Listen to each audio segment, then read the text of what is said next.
Thousands of people across the country went back to work today after one of the busiest vacation weeks of the year. But for nearly 200 state employees who were also off last week, the vacation is just getting started. They're members of the state House and Senate who work full-time to write and revise the laws of Massachusetts, except for every other year, of course, when they're on a 5-month break. This year, they clocked out from formal sessions on July 31st and won't officially clock back in until January. The main reason for the break? It gives lawmakers time to run for re-election, which makes sense only if you don't think about it for too long, because if you do, you might notice that most lawmakers aren't doing much running at all.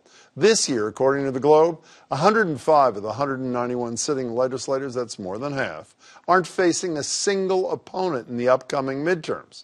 Beacon Hill did pass some important legislation this session, like criminal justice reform, an economic development plan, and a clean energy initiative. But while they're on what amounts to a 5-month vacation paid, there's a slew of issues left unresolved. Governor Charlie Baker argues that the legislators are to blame for the backlog. The fact that budget dragged on early into July and then we lost a couple of weeks in July, I was afraid that was going to be an opportunity cost with respect to their ability to deal with some other things. And I think in some cases that turned out to be true. In a lot of cases, which they won't be able to even begin addressing until the new session in January, like a bill worked on for 3 years to adjust the state's education formula to make funding more equal for lower-income school districts. Even though one of the bill's supporters, State Senator Sonia Chang-Diaz, told the Globe, there are districts out there that are really desperate and can't wait a year or two for more money. Or the measure that would have helped stabilize the state's healthcare market and keep community hospitals afloat. According to the Globe again, after the session ended, the CEO of Holyoke Medical Center said the only thing he can do in a situation like this is close services. The legislature also ran out of time to address another bill that would have set sex ed requirements in the era of Me Too.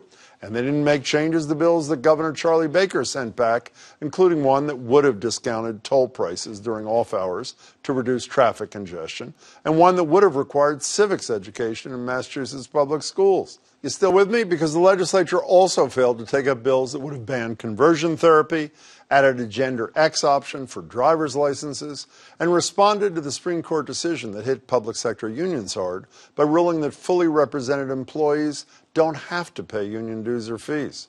You know, most legislative failures can't be easily solved. This one can. End the 5-month vacation. Seems to me the state's full-time legislature should work a full-time schedule. What do you think? Email us, tweet us, share your thoughts.